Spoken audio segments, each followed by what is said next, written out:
요즘 세대 무엇으로 하나님께 관심을 가질 수 있을까? 사사기 2장 7절에서 12절 말씀으로 더욱더 하나님에 대한 관심이 뜨거워지길 주님의 이름으로 축원합니다. 주 안에서 사랑하는 여러분, 오늘 우리는 이 관심, 특별히 관심으로 인도하시는 성령님이라는 이 주제를 함께 나누기 원합니다. 사람은 누구나 관심이 가는 것을 따라서 살게 돼 있습니다. 그 누군가는 자신의 커리어에 관심이 많죠. 또 누군가는 돈이 될 수도 있죠. 또 누군가는 서로의 만남을 위해서, 그리고 또 미디어, SNS, 수많은 어쨌든 그런 마음에 온통 마음을 쏟기도 합니다. 그러나 오늘 우리는 이 말씀을 통해서 하나님께 대한 이 관심을 잃어버린 그런 세대의 비극을 한번 돌이켜보면서 내 자신을 다시 한번 하나님 앞에 드리길 원하는 것입니다. 도리어 하나님 입장에서의 관심은 온통 오로지 저와 여러분 모든 것에 집중되어 있습니다. 그러나 오늘 본문을 들여다보면 그 여호수아의 시대가 지난 후에 새로운 자녀들이 있는 그 시대에 일어났던 일이에요. 그리고 얘기합니다. 하나님 여호와를 알지 못한다. 하나님께서 행하신 그 일들 또한 알지 못한다. 이렇게 기록되어 있어요. 이것은 단순히 지식이 없다라는 얘기가 아니라 하나님에 대한 마음이 없던 시대가 있었습니다. 즉 하나님을 경험하지 못했고 전혀 관심조차 두지 않았던, 결국 그들이 눈에 보이는 그 우상이라는 바알을 따랐던 그 시대가 있었다는 거예요. 오늘 이 말씀은 오늘날을 살아가는 젊은 청년 시대에 큰 도전을 줄 수 있습니다. 우리는 수많은 관심사 속에 살아가고 있지만 정작 하나님께 마음을 두지 않는다면 오늘 본문에 나타난 이 사사기의 이 세대와 다를 게 없다라는 거예요. 자, 그렇다면 무엇으로 요즘 세대가 하나님께 관심을 가질 수 있을까? 그 당시에 좀 더 배경을 설명하면 왜 하나님을 못 알았을까? 그 부모님들이 분명히 있었을 텐데 왜 이런 이야기가 나왔을까? 분명히 여호수아는 험난한 그 사막 광야를 지나서 결국 요단강을 건너가고 또 여리고를 만났을 때 여리고성을 무너뜨립니다. 이런 기적들을 경험했어요. 그들은 하나님의 능력을 체험했어요. 그 경험 때문에 하나님을 늘 인식하고 섬겨왔습니다. 그럼에도 불구하고 어찌 그 다음 자녀 세대에는 그것을 전혀 경험하지 못했을까? 그 부모 세대가 체험했던 그 하나님의 그 이야기가 단순히 마치 그리스의 신화처럼 들려졌던 것일까? 왜 그들은 직접 경험하지 못했을까? 그래서 관심을 잃어버렸을까? 우리는 오늘 이 본문을 통해서 우리 세대를 바라보고 내 자신을 좀 더 냉철하게 봐야 될 줄 믿습니다. 사사기 2장 7절에서 10절. 이스라엘 백성은 여호수아가 살아있는 동안 여호와를 섬겼고 장로들이 살아있는 동안에도 계속해서 여호와를 섬겼습니다. 이 장로들은 모두 여호와께서 이스라엘을 위해 하신 큰 일을 본 사람들이었습니다. 여호와의 종인 눈의 아들 여호수아는 110세에 죽었습니다. 이스라엘 사람들은 여호수아를 그가 나누어 받은 땅 딥낫 헤레스에 묻어 주었습니다. 딥낫 헤레스는 가스 산 북쪽에 에브라임 산지에 있습니다. 여호수아와 같은 시대에 살았던 사람들이 다 죽고 후에 그들의 자녀들이 자랐습니다. 그 자녀들은 여호와를 알지 못했으며 여호와께서 이스라엘을 위해 어떤 일을 하셨는지도 알지 못했습니다. 아멘.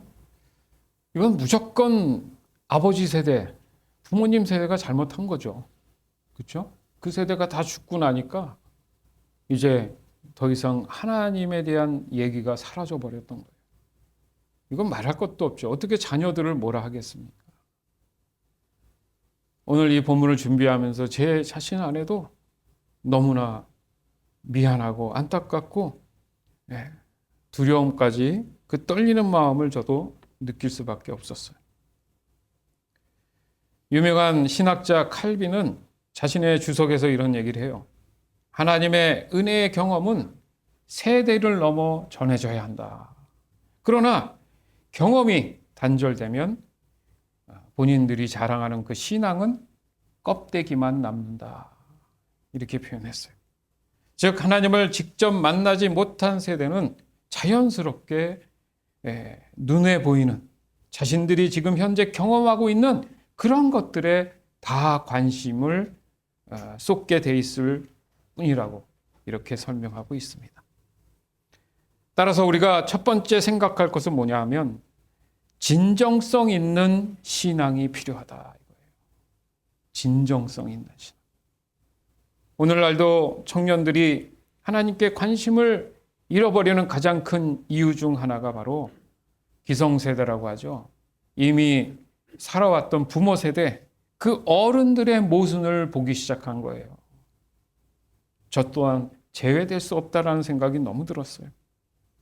즉 교회 안에서는 거룩한 말을 하면서 거룩한 척을 하고 성실하고 신실한 척을 하지만 세상에서는 정직하지 못하고 불법을 자행하는 즉 신앙의 삶과 분리된 그 모습을 보게 되면서 오늘날 많은 청년들이 낙심하면서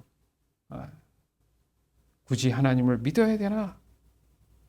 이렇게 관심을 멀리하게 되는 결과를 가져온 것입니다. 본 회포라는 유명한 분이 있어요. 나를 따르라 라는 그 책에서 이렇게 말합니다. 값싼 은혜는 제자도를 파괴한다. 즉 참된 은혜는 삶 전체의 순종에서 드러난다. 이게 가르쳐서 되는 게 아니고 몸으로 행동으로 보여줘야 되는 게 중요한 거다. 저도 내 자신이 놓친 게 없나? 너무너무 많은 시간 하나님 앞에 고개를 조아릴 수밖에 없었습니다. 그렇죠. 저도 그랬고 맞잖아요. 저도 청년 시대가 있었어요.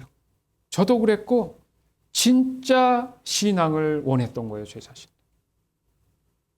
이걸 준비하면서 생각해 봤어요. 저 어린 시절 제 기억으로 그래요. 고등학교 때인가 중학교 때인가 중학교 때인 것 같아요. 그 어린 나이에 뭘 압니까? 저희 집 앞에 교회가 있었는데 갑자기 생각이 났어요. 그 어린 시절인데도. 그 당시 그 전도사님한테 시간 내서 새벽에 성경 공부해달라고 했었어요. 제가.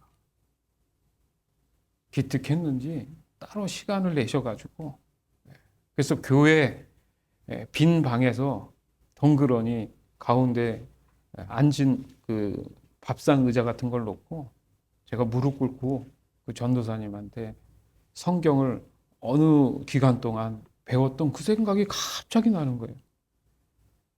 저는 확신합니다. 성령께서 보여주신 거예요. 너가 그런 시절이 있었어. 성령께서 너 마음을 움직여서 내가 그렇게 이끌었던 거야. 소름이 쫙 끼치는. 맞지. 내가 그런 시절이 있었지. 이스라엘 백성의 그 부모 세대의 그 사람들 또한 하나님의 은혜를 경험했던 그 시절이 분명히 있었어요. 망각하더라고요. 세월이 흐르면. 그 순전함과 순수함이 사라져버린 거죠. 그 진정성이 사라져버린 거예요. 부끄럽기 짝이 없죠. 한 청년이 교회 장로님이 자신의 직장에서 불법을 자행했던 그 거래를 했던 그 모습들을 사람들을 통해서 알게 됐다고 합니다. 분명히 교회에서는 진짜 거창하게 기도도 잘하시고 헌금도 많이 하시고 봉사도 많이 하시는데 너무 충격을 받은 거예요. 혼자 고민을 많이 해요. 교회를 가 맨날 그분을 보니까 헷갈린 거야. 교회를 가야 되나 말아야 되나. 그런데 어느 날 하나님이 성령님을 통해서 보여준 게 자신이 일하는 직장에서 함께 일을 하는 그 상사가 분명히 이걸 계약을 하면 손해로 볼 것 같기도 하고 그래서 이것을 편법을 써서 그러지 말아야 되는 그런 부분들을 복잡히 생각을 하다가 그분은 믿는 사람이었고 교회를 다니는 사람이었는데 정직하게 그 계약을 지키는 그 모습을 또 보게 됐답니다. 그러면서 이 청년이 생각했어요. 그렇지. 세상이 꼭 그런 장로님만 있는 게 아니지. 진짜 믿음이 이런 거구나. 라는 생각에 다시금 자기 자신을 추스리고 하나님께 관심을 더 집중하는 일이 있었다. 이런 얘기도 있습니다. 두 번째는 하나님을 직접 체험하게 해야 한다는 거예요. 너 하나님 체험해라. 이렇게 툭 던지는 게 되겠습니까? 방법도 모르고 알지도 못하는데. 내가 보여줄 수 있는 게 뭔가 하나님을 직접 체험할 수 있도록 우리 믿음의 선조들이 믿음에 먼저 앞장선 사람들이 보여줘야 되는 거예요. 오늘 본문의 사사기 2장의 그 세대가 하나님을 알지 못하는 그 이유는 단순히 가르침이 부족해서가 아닌 거예요.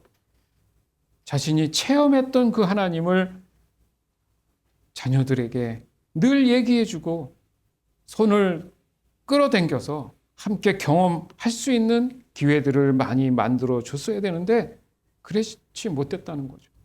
즉 하나님은 단순히 지식으로만 아는 분이 아니라 바로 삶에서 만나야 하는 분이라는 거예요. 아멘. 삶에서 만나야 하는 게 중요한 거예요. 특별히 어딜 가면 하나님이 계신다가 아니라 그래서 늘 두리뭉실한 거예요. 우리의 삶 가운데 하나님은 계십니다. 이게 무슨 말이에요? 모든 걸 하나님이 다 지으셨잖아요. 이 모든 게 다 하나님께로부터 나온 거기 때문에 당연히 하나님이신 거예요, 모든 게. 그러면 나의 삶 속에서 늘 나는 하나님을 경험하고 있다라는 이 인식, 이 깨달음이 바로 삶의 하나님을 체험하게 된다라는 겁니다. 그래서 그것을 경험했던 시편 기자는 34편 8절에서 이런 말씀을 해요. 너희는 여호와의 선하심을 맛보아 알지어다 이렇게. 그러니까 선하심이라는 건 우리 삶에서 평가되는 거잖아요. 맞죠? 어떤 행위나 어떤 말을 무슨 결과를 봤을 때 이게 좋다 나쁘다 이런 게 다 경험을 통해 알게 되는 거잖아요. 그러니까 하나님이 삶 속에서 어떻게 일하고 계시고 무엇을 말씀하시는지를 우리가 맛보아 알아야 된다는 거예요. 음식을 아무리 제가 유튜브를 보고 봐도 저 사람이 맛있다고 해도 내가 먹지 않는 이상 침은 흘릴 수 있지만 무슨 맛인지 모르잖아요. 그럴 때 무슨 말을 합니까? 나도 가서 한번 먹어보고 싶다. 맛을 봐야 한다는 겁니다.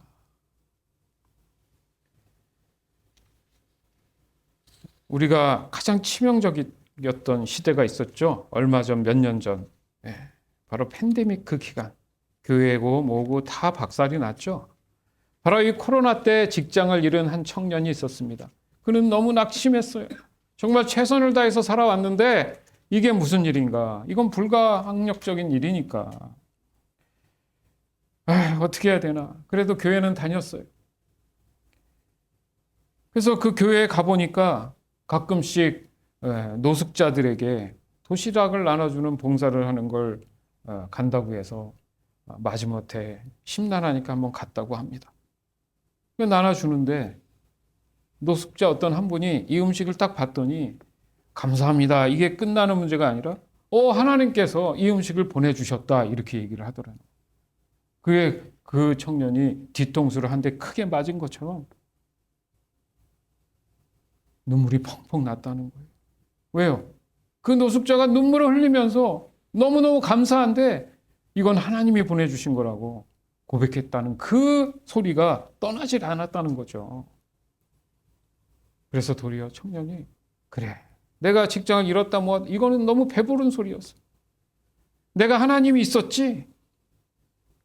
그래서 하나님이 간접적으로 하나님이 일상에서 어떻게 일하고 계시는지를 그 노숙자를 통해서 깨닫게 된 거죠. 이런 것들이 바로 수많은 일상에서 직접 간접적으로 경험하게 되는 하나님을 알게 되는 계기인 거예요. 특별히 뭔가를 스페셜해야 만나는 게 아니라는 겁니다. 여러분.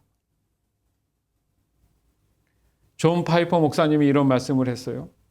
하나님을 아는 것은 머리로 아는 것이 아니라 맛보고 경험하는 것이다. 여러분의 일상에서 충분히 경험하고 있는 겁니다. 내가 그걸 인식을 못하는 거예요. 세 번째는 스토리와 이야기로 마음에 다가서야 된다. 어떤 걸 얘기하냐? 어떤 스토리? 성경에 대한 얘기죠. 예수님도 사람들이 이해를 잘 못하니까 그 성경을 비유로 말씀하신 이유가 거기 있습니다. 여러분 잘 생각해 보세요. 제가 원어, 히브리어, 헬라어 얘기하고 전문적인 무슨 신학자가 뭘 했다, 무슨 교리적인 거 이런 거 얘기하면 귀에 잘 들어옵니까? 안 들어오죠. 근데 뭔가 좀 재밌는 얘기처럼 이렇게 스토리가 있어서 그걸 좀 이렇게 설명하면 더 어때요? 귀가 열리고 관심 있게 들리잖아요. 성경은 그런 식으로 사실은 써 있어요. 그렇죠? 역사적인 어떤 내용을 참 재미있게 그나마 스토리로 잘 구성되어 있는 것처럼 하나님께서도 우리에게 잘 접근할 수 있게끔 관심 갖게끔 만들어 주신 거라는 거죠. 사도행전을 봐도 그래요. 바울은 항상 자신의 회심 이야기를 먼저 던집니다. 자기가 경험했던 예수님, 하나님을 얘기하는 게 간증이라고 하죠. 그것은 단순히 설명이 아니라 나는 정말 실제로 하나님의 역사를 공감했고 그것에 대해서 내가 체험했기 때문에 얘기하는 거야. 이런 거죠. 어떤 사람이 회사에서 억울한 누명을 썼습니다. 너무 어렵고 힘든 경우였죠. 그래도 그 사람은 평상시에 늘 하나님 앞에 기도했고 말씀 보는 사람이었어요. 그럼 도대체 일상에서 내가 하나님을 어떻게 경험할 것인가? 즉각 떠오르는 인물이 있었죠. 왜? 성경의 스토리를 내가 알고 있으니까. 하나님이 뭘 기억나게? 더 정확히 얘기하면 성령께서 너의 처지와 상황을 아니까 기억나게 하신 스토리가 있었어요. 바로 욥의 이야기였어요. 바로 요셉의 이야기였어요. 가장 먼저 떠올랐던 거죠. 그가 어떻게 믿음을 지켜냈고 결과는 어땠는가. 내가 지금 이 고민하는 건 진짜 별것도 아니구나. 나만 힘든 게 아니구나. 욥도 요셉도 하나님 안에서 견뎠구나. 그리고 눈물을 흘리며 그 말씀을 붙잡고 다시 힘을 얻어서 하나님의 뜻에 맡겨서 결국 그 억울함이 도리어 반전이 돼서 더욱더 그가 인정받는 사람이 되었다. 이런 스토리는 너무나 많아요. 지금 수두룩하게. C.S. 루이스도 이런 말을 했어요. 복음은 가장 위대한 스토리다. 그것은 실제로 일어난 참된 이야기이기 때문이다. 이렇게 표현을 했어요. 네 번째는 질문과 대화가 필요하다. 청년들은 질문을 가지고 있습니다. 말을 안 할 뿐이지. 지금도 제가 이렇게 설교하는 시간에 머릿속으로는 질문들이 수만 가지가 계속 돌아가요. 그런가? 의문도 들고 질문도 있고 얘기를 안 할 뿐이에요. 왜 하나님은 이 세상에 악을 허락하셨을까? 왜 기도했는데 응답이 아직도 되지 않을까? 정말 하나님이 계시는 건가? 그런데 이 질문들에 대한 것을 교회가 등한시 여기고 가볍게 여겨서는 안 된다는 거죠. 예수님은 도마가 질문했을 때 꾸짖지 않았어요. 그래? 네가 의심이 있구나. 내 옆구리, 내 손을 좀 만져봐라. 왜요? 손에 못자국이, 옆구리에 창자국이 있는지 확인해봐라. 요한복음 20장 27절에서 말씀하시는 내용이죠. 즉 질문은 믿음을 파괴하는 게 아니에요. 도리어 믿음을 성숙하게 해주는 과정입니다. 그러니까 질문을 안 해서가 문제지, 질문이 곧 관심의 시작이다. 시작. 질문이 곧 관심의 시작이다. 어거스틴도 이런 이야기를 했습니다. 고백록이라는 책에서 나는 질문을 했기 때문에 더 깊이 믿을 수 있었다. 시작. 나는 질문했기 때문에 더 깊이 믿을 수 있었다. 아멘. 다섯 번째는 마지막으로는 공동체 속에서 하나님을 만나야 됩니다. 이거는 옵션이 아니에요. 그래서 하나님께서 예수님 이후로 교회의 시대를 열어줬잖아요. 그거에 첫 삽을 뜨게 한 사람이 사도 바울입니다. 맞죠? 그래서 신약 성경의 대부분은 다 교회 얘기예요. 맞죠? 교회 얘기예요. 왜 그랬느냐? 하나님 나라에 가기 전에 이 천국을 맛볼 수 있는 계기를 마련해 주는 아주 중요한 과정이자 장치이기 때문입니다. 즉 오늘 본문의 이 사사의 이 세대가 하나님을 잊는 또 하나의 그 이유가 바로 믿음의 공동체가 너무 약했다는 거예요. 여러분 그냥 공동체가 아니라 믿음의 공동체 개념이 없었던 거죠. 요한복음 13장 34절에서 35절. 내가 너희에게 새 계명을 준다. 서로 사랑하여라. 내가 너희를 사랑한 것 같이 너희도 서로 사랑하여라. 너희가 서로 사랑하면 모든 사람이 너희가 내 제자인 줄을 알 것이다. 아멘. 요게 교회를 얘기한 거예요. 교회. 그냥 일반인들이 사랑하고 서로 섬겨라 이 얘기가 한 게 아니고 교회 개념에서 얘기하신 거예요. 그러니까 마지막에 이렇게 했을 때 너희가 누구인 줄 알리라? 제자인 줄 알리라 표현한 거잖아요. 예. 교회 공동체가 가져야 될 핵심입니다. 새 계명이라는 개념이 왜 생겨서 새 계명이라는 의미가 교회 시대가 열린 거라는 거죠.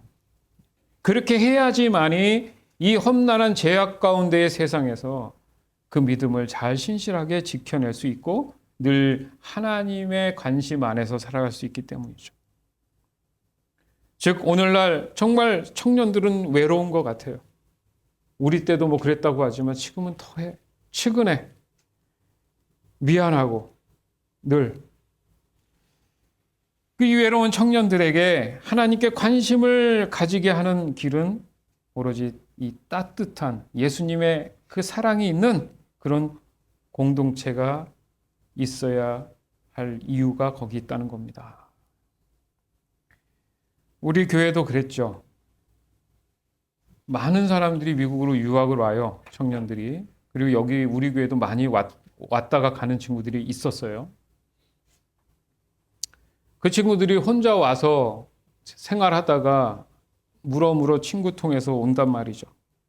정말 외로워, 힘들어.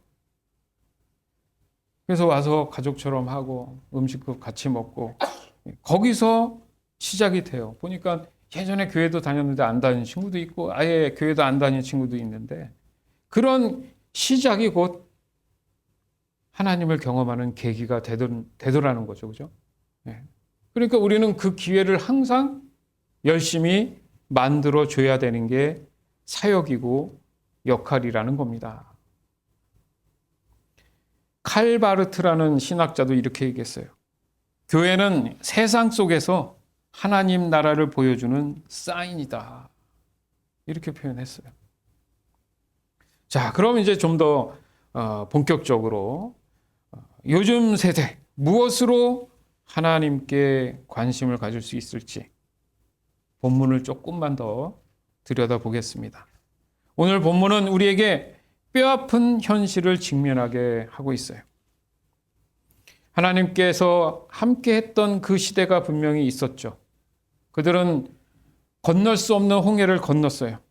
아까도 말씀드렸지만 여리고성을 무너뜨리는 역사를 통해서 하나님이 그들을 얼마나 보호하고 지켜주시는지 알았습니다. 그러나 그럼에도 불구하고 그들은 끊임없이 불순종을 했어요. 보세요. 하나님을 경험했음에도 불구하고 불순종해 가는 그런 사람들이잖아요. 그러니 하나님을 아예 모르는 세대는 이거는 불순종 이상이죠.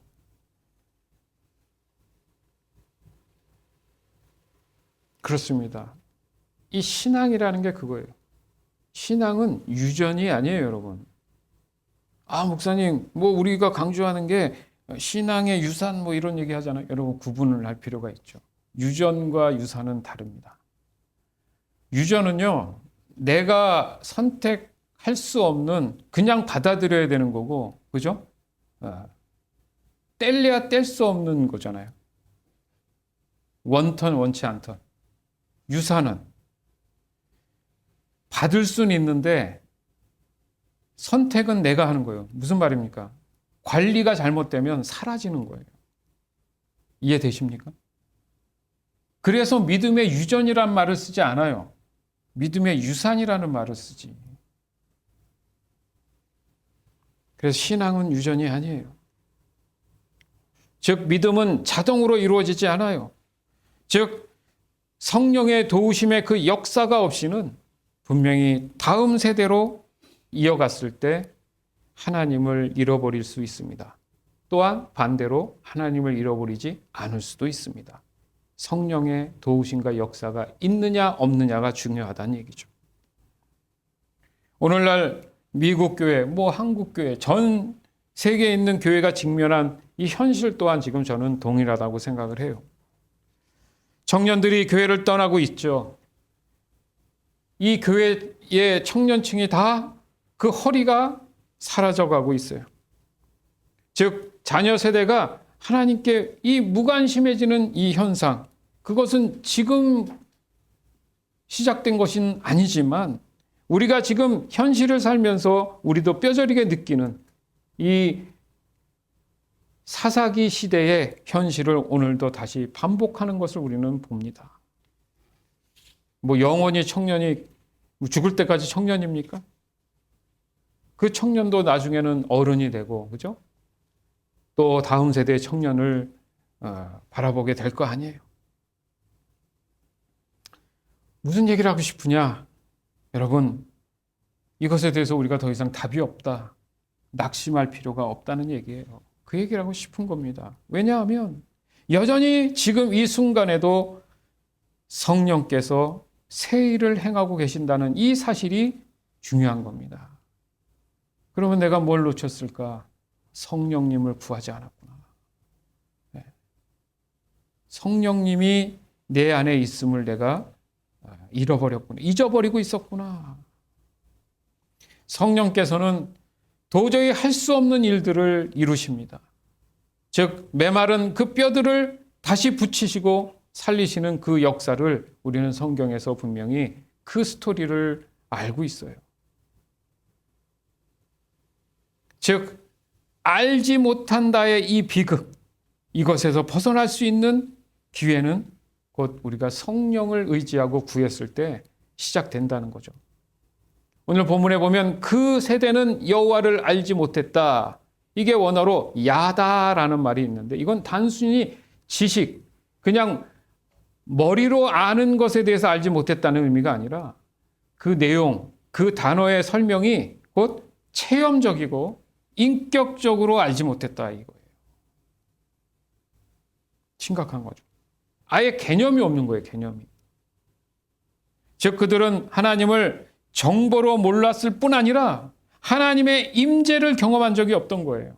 누누이 말씀드리지만 사도 바울이 너희가 믿을 때에 성령을 받았느냐 묻잖아요. 성령에 대해서 들어보지도 못했습니다 얘기하잖아요. 그죠? 다시 안수하면서 성령을 받게 하죠. 그 이후로 삶이 달라지잖아요. 이게 바로 하나님을 우리가 경험하고 체험할 수 있는, 관심을 가질 수 있는 핵심 요소입니다. 그러면 나는 오늘부터 기도할 때 어떻게 해야 됩니까? 내 안에 성령이요 임하시고 성령이요 나를 하나님으로 이끌어 주시옵소서라고 늘 그 기도가 빠져서는 안 된다는 얘기입니다. 안 그러면 내 안에 성령의 역사가 없으면 마치 벽에 건, 왜 사슴 잡으면은 그 전유물로 뭘 만들어놔요? 예? 박제 하잖아요, 박제. 그게 살아있는 거예요? 그냥 보는 건 보지만 그건 거짓이잖아요. 똑같다는 거예요. 내가 신앙생활, 믿음생활 한다고 해도 그것은 그 박제와 같은 거예요.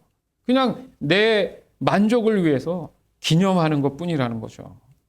그러니까 살아계신 그 하나님이 아니라 그냥 죽은 그런 나의 과거의 추억이나 전통만이 남는 그런 거기 때문에 당연히 하나님은 잃어버리는 거죠.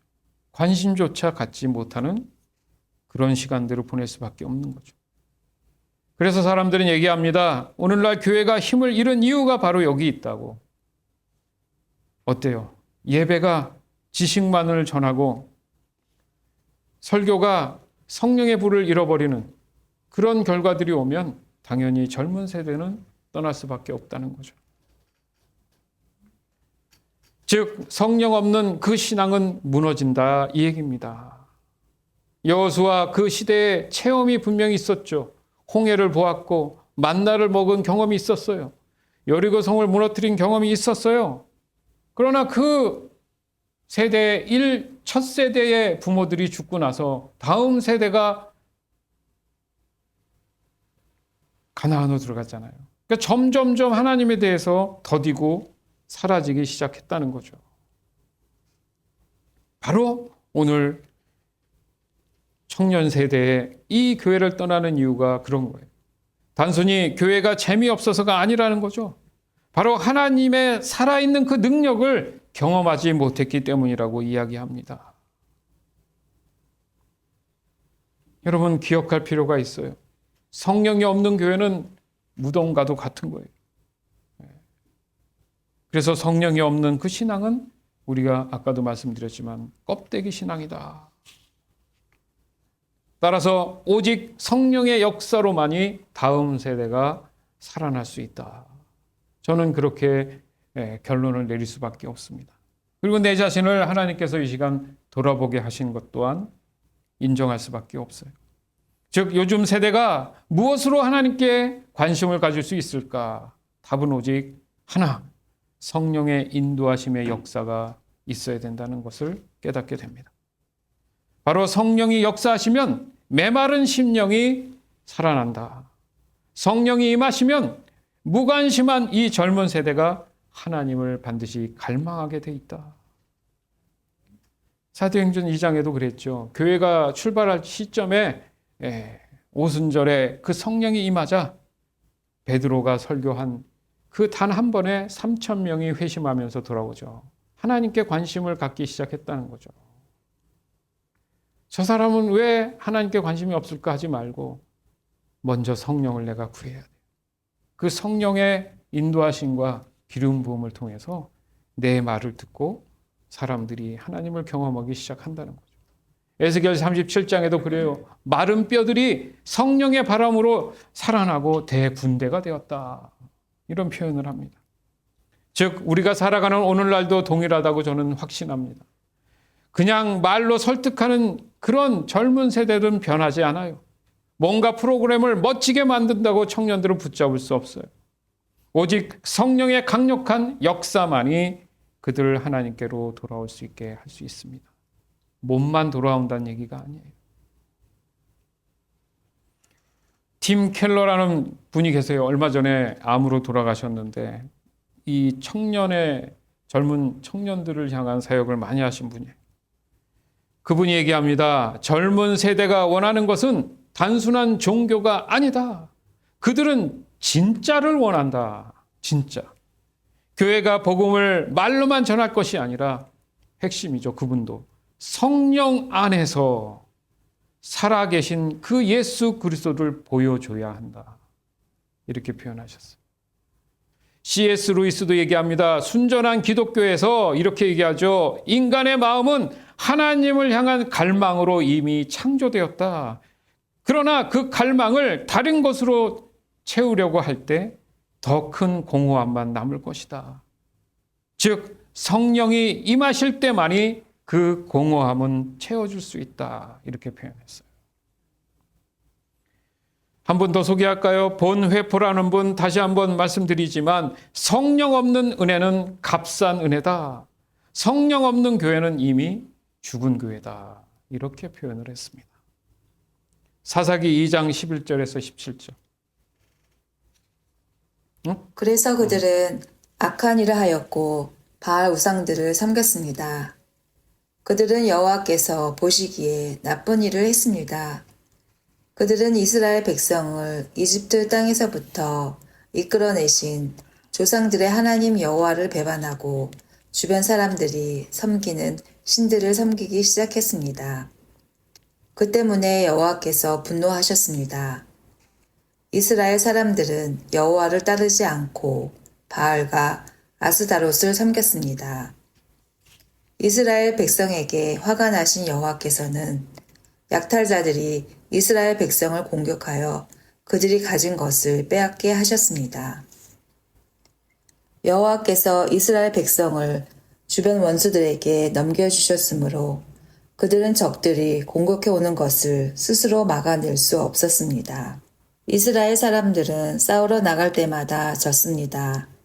이는 여호와께서 그들에게 벌을 내리셨기 때문이었습니다. 여호와께서 이미 그들에게 경고하셨던 대로 되었습니다. 그래서 이스라엘 사람들은 많은 괴로움을 겪었습니다.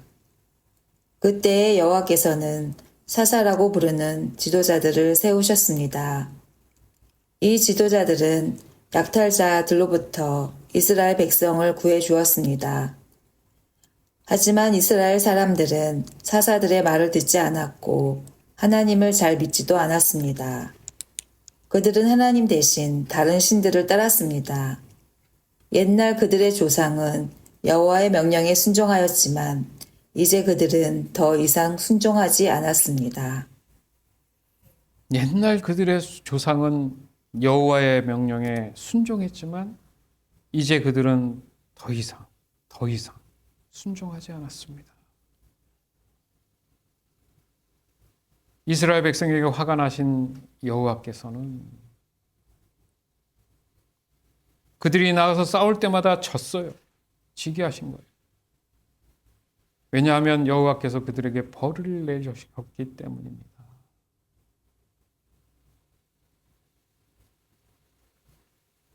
오늘 우리가 살아가는 가장 큰 문제가 뭐라고 생각하세요? 관심을 잡고 딴 데로 돌리는 걸 뭐라고 생각하십니까?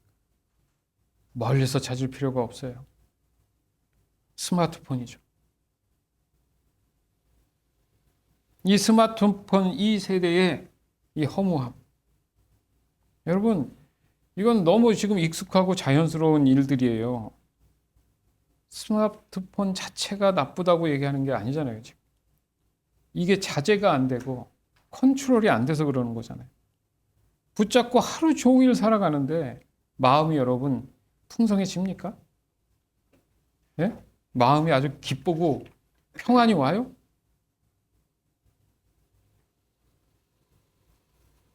그 마음이 늘 허무하다고 얘기해요.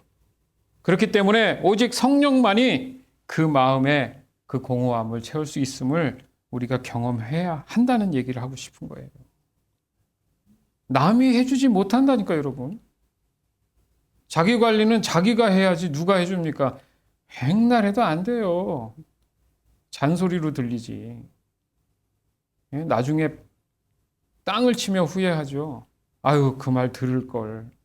생각해 주시는 거였는데 참 내가 못됐네. 뭐 얘기는 하겠지. 그러나 이미 다 지난 걸 뭐 어떻게 해. 그게 첫 번째가 안 되는 게 바로 이 스마트폰인 것 같아요. 또 하나 진짜 어른들이 잘못한 게 뭔지 아십니까? 청년들이 자기 스스로 삶을 살아가는데 이겨내야 되잖아요. 그럼 뭐라도 해야 되는 생각 안 하겠습니까? 그러니까 자기 개발에 완전히 빠지는 거예요, 이제. 이게 적당해야 되는데 너무 몰입도가 깊어져가지고 자기 개발이 자기를 잡아먹는 결과가 온다는 거예요. 이건 다 어른들이 잘못한 거예요, 이것도. 성공해야 된다는 강박관념. 모든 것은 돈이 최고야.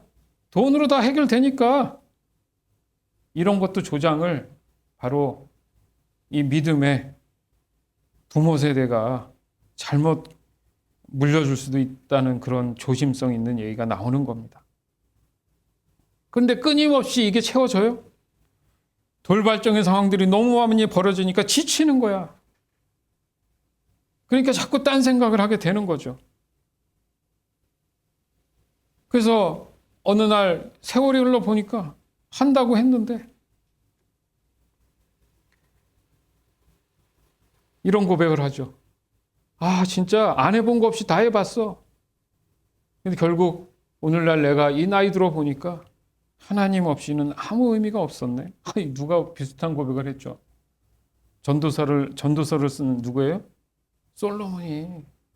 다 해봤어, 나는. 근데 아까 우리 교동문에도 얘기했지만 어때요, 거기? 솔로몬도 예? 그 왕, 그 시대에 진짜 호화스러운 삶을 살았잖아요. 최고의 옷을 입었을 텐데 하나님이 뭐라 그러세요? 그도 가장 아름다운 옷은 입어본 적이 없다. 이렇게 얘기하잖아요. 이 사람이 갖고 있는 게 다가 아니라는 건데 결론은 하나님이구나. 왜? 사람은 다 하나님께로 돌아가야 되기 때문에. 왜? 어디서 왔기 때문에? 하나님께로 왔기 때문에. 결국 하나님이 아닌 존재하지 않는 죽은 것, 거짓된 것, 허상한 것을 신으로 삶아서 자기 자신 스스로가 뭔가 메꾸려고 하고 채우려고 했던 그 당시에는 바알이라는 우상, 그게 바로 돈이니 뭐 인기니 자기 스스로의 자아, 실현이니 이런 명분으로 뭔가 채우려고 했지만 여전히 채워지지 않는다는 거죠. 그러나 오늘 우리가 함께 확신과 믿음으로 고백해야 할 것이 바로 성령이 내게 임하시면 그 내 상상했던 그 거짓된 우상들은 다 무너질 것이다. 오직 예수 그리스도만이 관심의 대상이 된다는 사실을 고백하게 될 것입니다. 우리가 설교 전 봤던 그 영상 보세요. 여호와께 돌아가자. 우리를 위해서 오셨고 우리 때문에 가시면류관과 그 피를 흘리셨어요. 그리고 마지막에 하신 말씀이 뭡니까? 자신들이 뭘 하는지 모른다. 저들이 정말 성령이 임해서 하나님께 돌아왔으면 좋겠다. 그게 삶의 가장 큰 가치다. 따라서 우리는 성령 충만한 길에 들어서야 되는 것으로 저는 확신합니다. 그러기 위해서 무엇을 해야 되느냐? 바로 기도에 불이 붙어야 돼요. 기도가 회복돼야 됩니다. 왜요? 성령은 오직 기도하는 자에게 임해요. 명심하세요. 성령은 오직 기도하는 자에게 임합니다. 가정에서, 교회에서, 어느 곳에 있든지 무릎 꿇을 수 있는 그런 세대, 그 세대에만이 다음 세대에게 하나님께 관심을 돌릴 수 있다고 확신합니다. 그리고 자신이 경험했던 그 하나님을 간증할 줄 알아야 돼요. 그것이 우리가 하는 나눔지예요. 즉 성령이 행하시는 그 일들을 숨김없이 나누는 겁니다. 자녀들에게 알려주기도 하고 동료들에게 얘기도 하고 그랬을 때 그들은 상상하면서 실제 경험까지 이어지는 놀라운 역사를 이루게 되는 거예요. 세 번째는 바로 삶으로 복음을 보여줘야 돼요. 즉 성령 충만한 삶은 말이 아니라 삶으로 전해줘야 된다는 겁니다. 나는 하지 않으면서, 응? 나는 하지 않으면서 남복은 하라고 한다는 건 말이 안 되는 겁니다.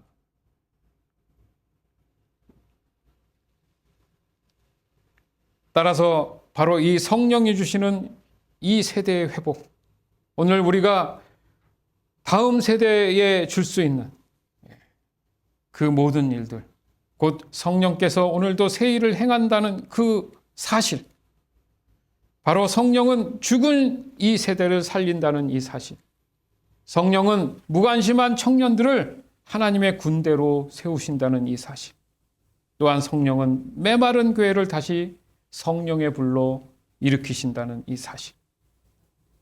C.S. 루이스가 이렇게 얘기하죠. 우리는 다른 것으로는 만족할 수 없다. 오직 하나님으로만 만족할 수 있는 존재다. 아멘. 이 사사시대는 하나님께 관심을 잃었고 결국 우상을 따랐습니다. 오늘 우리 세대가 그 길을 가지 않으려면 바로 우리는 다시 성령을 통해 하나님께 마음을 돌릴 줄 알아야 되는 거죠. 자, 마지막으로 정리하면 그래요. 요즘 세대가 하나님께 관심 갖도록 성령이 도우시는 게 무엇인가? 바로 첫 번째, 진정성 있는 신앙을 갖도록 도와주십니다. 두 번째, 하나님을 직접 체험하는 신앙을 갖도록 도와주십니다. 성경의 그 스토리가 마음에 와닿도록 도와주십니다.